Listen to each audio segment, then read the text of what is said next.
Di bali nang sabihin nyo na mahirap ako. Okay lang, basta't alam kong nabubuhay ako sa mundo ng masaya at walang pinapakang tao. Okay na ako dun. Hindi naman kailangan yumaman para sumaya. Dahil ang tunay na saya ay makikita sa simple at mapayapang buhay na meron ka.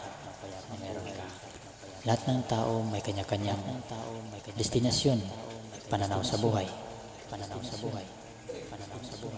May kanya-kanya din silang paraan kung paano nila ito may papatuloy.